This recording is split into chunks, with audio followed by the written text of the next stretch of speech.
A gente está acompanhando a luta da sociedade contra o coronavírus, os esforços que cada um está fazendo, a adaptação que as pessoas têm que fazer nas suas vidas, como isso impacta não apenas a rotina, mas o bolso, como as preocupações, gente fazendo conta, quem tem um pouco mais de habilidade faz uma planilha, quem não quer vai, pega uma folha de papel em branco e vai colocando. Quanto entrou esse mês? Quanto vai entrar nesse mês? O que será que eu vou vender? As minhas despesas vão continuar fixas, tem que pagar a escola dos meninos, tenho que pagar o aluguel, tem que pagar o condomínio, tem que pagar IPTU, tem que pagar IPVA, tem que pagar um monte de coisa. E o dinheiro vai entrar de que forma? Então, é muito importante o trabalho que a Band News FM tem feito aqui, lembrando, bom, primeiro cobrindo, né, contando as histórias das pessoas e dando serviços, mostrando em cada praça, restaurantes que ficam abertos, que fazem entregas, as pessoas estão se virando, certos serviços estão se virando também, cabeleireiros, né, alfaiates, costureiros, todo mundo se virando, tentando conseguir manter uma renda, né? Música estão procurando a gente. Professores de música, exatamente. E a gente está vendo, esse é o nosso debate do dia a dia. A gente sabe que o coronavírus é algo sério, a gente sabe que a gente não pode desafiá-lo de peito aberto, não estou nem aí, ele não existe, é uma fantasia, é uma gripezinha, é um resfriadinho, não é. E a gente vai vivendo a vida como ela deve ser vivida, limitando as nossas saídas, mas sempre de olho como é que a gente faz para ajustar a nossa receita às despesas, porque essas não dá para negociar com o coronavírus, nem com os bancos, simplesmente, não vou pagar isso, não vou pagar um empréstimo habitacional. Claro que vão surgir alternativas, algumas alternativas, mas a dívida está lá. E o ano continua a ter 12 meses, os meses têm 30 dias, e o ordenado ou a renda possível não dá para multiplicar de uma hora para outra.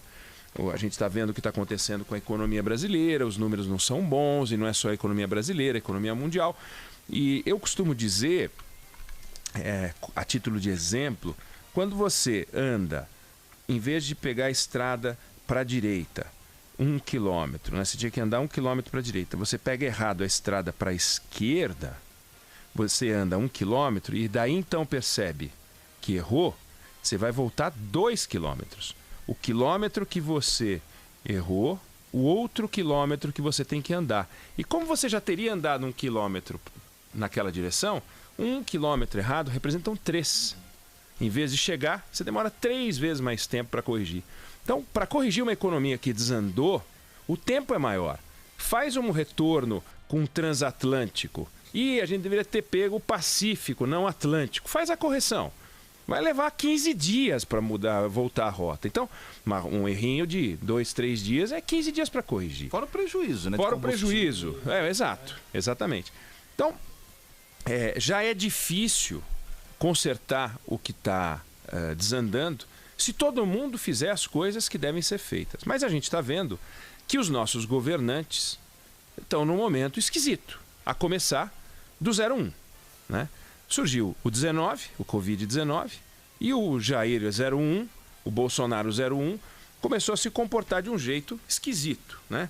O Jair Bolsonaro, ele é um agitador profissional, né? Ele construiu a sua carreira na agitação, no confronto, e sempre agindo de forma isolada e insuflando combates, criando confrontos. Fez isso no Exército, fez isso na sua vida política no Congresso Nacional. Nunca o Jair Bolsonaro foi uma pessoa de criar em torno dele uma liderança e um discurso. Não, ele sempre foi um lobo solitário, defendendo suas causas, e fez isso com muito talento e eficiência. Basta ver que ele está no Palácio do Planalto e seus críticos não, né? Seus adversários não. Foi a única pessoa depois do Plano Real, porque o Plano Real venceu o PT, né? Não dá para dizer muito bem que foi o PSDB que venceu o PT. O Plano Real venceu o PT. Mas depois que o PT entrou, quem é que tirou o PT de lá? Foi o lobo solitário.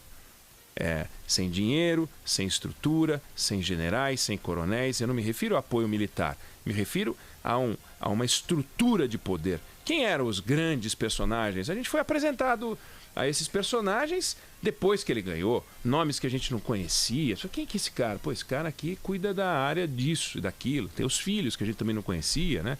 02, 03, 04, 05, 019, sei lá. 19 é o Covid. Mas ele tinha, era ele, seus seguidores e uma milícia digital. Uma milícia digital. E os milicianos digitais dele, muito eficientes, mais eficientes do que os milicianos digitais do PT, da esquerda. Deram um pau na milícia digital da esquerda.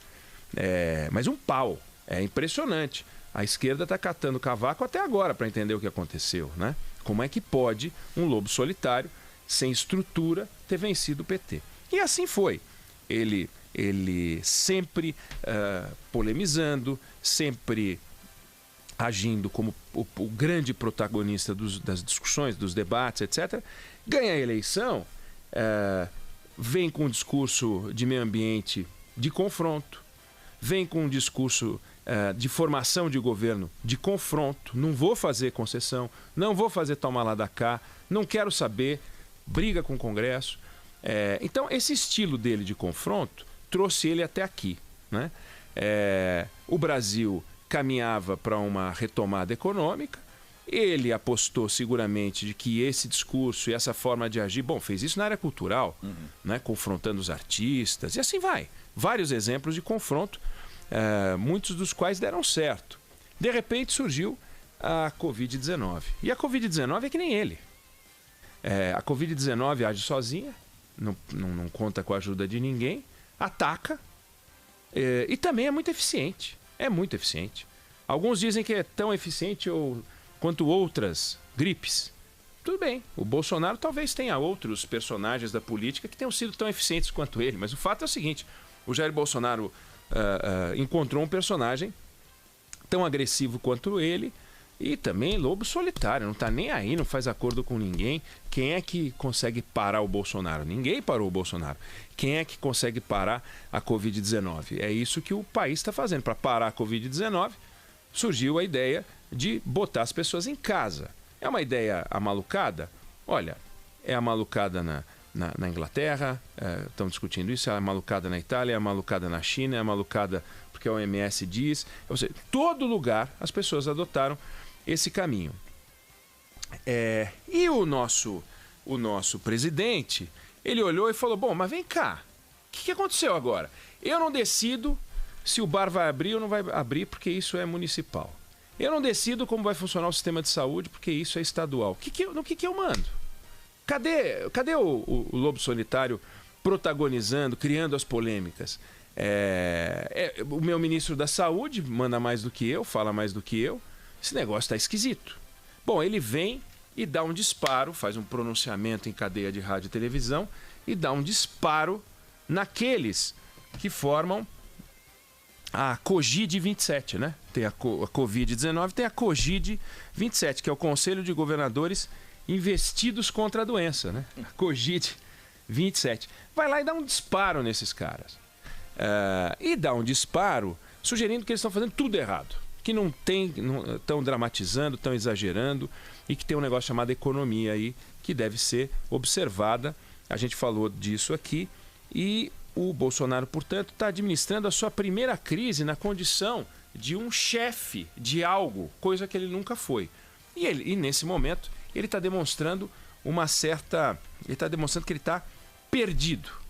Né? Que não dá mais para brigar contra o PT, não dá mais para falar do PSOL, as pessoas esqueceram da facada, cada qual está preocupado com a sua própria possibilidade de pegar uma infecção. Ele relembra a facada, dizendo se a facada não me matou, ninguém está nem aí para a facada mais, as pessoas querem saber da sua própria saúde. E ele chamou atenção para um ponto que é o seguinte, vem cair a economia, como é que vai ficar? Né? E foi para o ataque. Falou mal dos governadores e os governadores reagiram. Né? Reagiram com força. E aí é preciso, senhores governadores da COGID 27, né? O Conselho de Governadores Investidos contra a Doença, é preciso que os governadores tenham maturidade, porque se eles entrarem na pilha do Bolsonaro, primeiro eles vão perder, porque o Bolsonaro é o melhor lobo solitário pilhado que o Brasil conhece. Não dá para ser mais Bolsonaro do que o Bolsonaro, isso é impossível, né? Segundo, que nós vamos perder. Porque a gente precisa de racionalidade agora. Racionalidade é a expressão que a gente já usou algumas vezes, né, Felipe?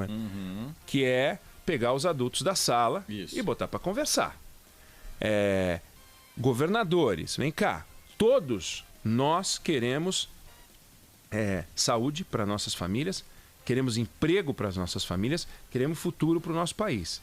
A gente não pode sair dessa crise todos saudáveis numa economia falida.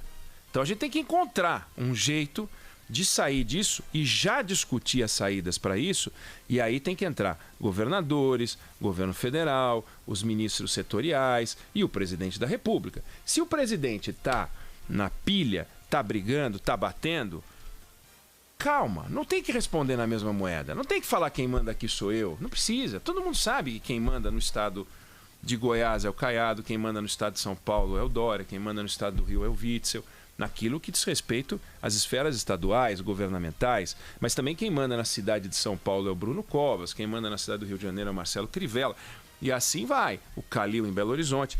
Cada qual tem a sua esfera. Nós vamos conversar com o Rodrigo Aidar hoje e nós vamos explorar um pouco essa organização do Brasil em esferas. É curioso, por que não é o presidente Bolsonaro, ou em algum momento? Como é que funciona? Ele não pode baixar um decreto dizendo nenhum bar pode funcionar, ou o bar só pode funcionar se vender cerveja. Por que são os prefeitos que fazem isso, né? O que cabe ao governador? O que cabe ao presidente da República? E nessa hora, a pergunta que fica para o presidente, né, que a gente se pergunta quando vê o presidente agindo dessa forma, por que ele não chamou os caras para conversar, né?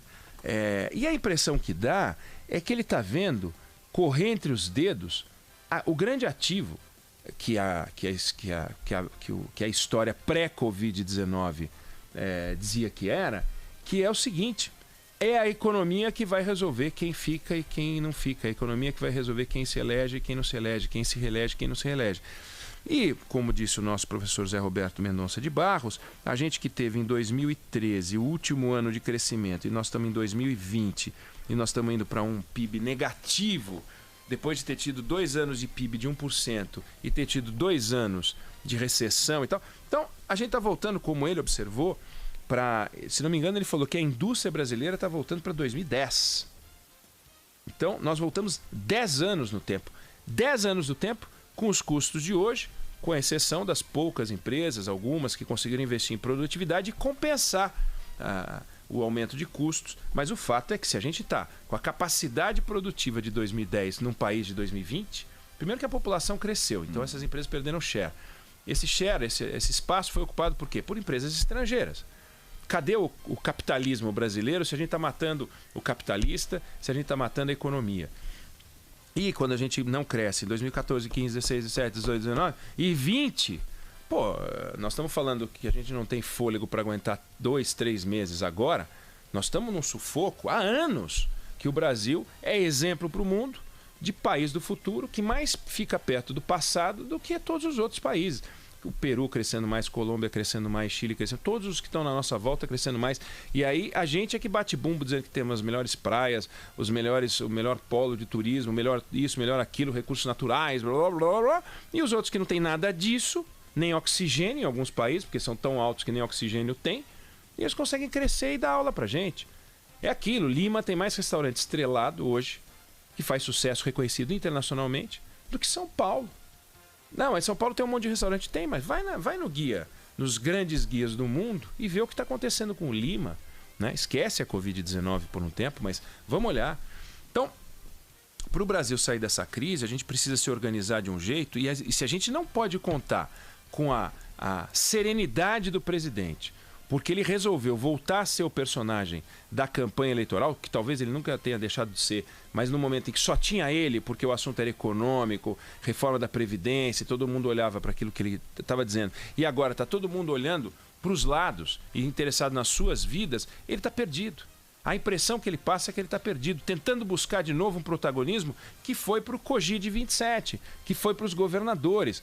Hoje a gente tem uma república de governadores. Nós temos 27 camaradas que organizam o debate no país. Para onde for esse politburo aí, é para onde vai o Brasil. Virou um politburo. Então é um país governado por 28 pessoas. Um cara gritando para um lado e 27 gritando para o outro. Agora, Felipe Bueno, Carla, ouvinte, para onde a gente olha? Em quem a gente acredita? Qual é a verdade? Cadê o nosso líder? Em quem a gente aposta? Então, o nosso ouvinte do Rio de Janeiro segue o Witzel, nosso ouvinte de São Paulo segue o Dória, nosso ouvinte de Goiás segue o Caiado e assim por diante? Ou a gente espera que todos se unam e nos digam o seguinte, tem um caminho, só pode ter um caminho, não pode ter dois caminhos, certo? Não tem jeito. Você tem que adotar uma solução econômica, uma solução política, uma solução de saúde pública. Não dá para ficar com um monte de alternativas. E, aparentemente, o presidente não quer fazer parte desse núcleo. O presidente não quer participar. O presidente está jogando assim, ou sou eu ou não é ninguém. Ou sou eu que mando, ou vocês que se danem. E vocês é o governador, não está falando isso para a sociedade, mas está falando isso para os governadores. Vocês que se danem. E fica denunciando os governadores e continua a agir nas suas falas, nos seus discursos, naquelas entrevistazinhas que ele dá na porta do palácio. Quando ele aparece de manhã, ele fala, hoje falou de novo. Aí os filhos fazendo a mesma coisa. Ou seja, a gente está hoje num nó que a gente olha para os políticos de um modo geral e fica esperando uma luz, né? E essa luz, pelo visto hoje, virá dos governadores, que vão perceber em breve que não dá para ficar só no isolamento, porque o isolamento é como congelamento de preço. Você faz o congelamento de preço, pá! Ok, e agora? Você faz o plano real, você congela tudo, tá bom. E o ajuste fiscal, né? Lava Jato, pá, prende todo mundo. E o PIB como fica? Quando a gente fez a Lava Jato, quando a gente viu a Lava Jato, o que aconteceu com a economia brasileira? Então, tem uma hora, sim, em que é preciso que você harmonize as coisas para que você não destrua tudo, que é aquele velho ditado de jogar o bebê junto com a água do banho. Não pode fazer um negócio desse. Chegou nesse ponto? Não chegou nesse ponto? Então, nós precisamos de maturidade, serenidade, calma. Nós não estamos vendo isso partindo do Palácio do Planalto. Vamos torcer para que os outros 27 palácios fiquem calmos e não entrem na pilha do Bolsonaro.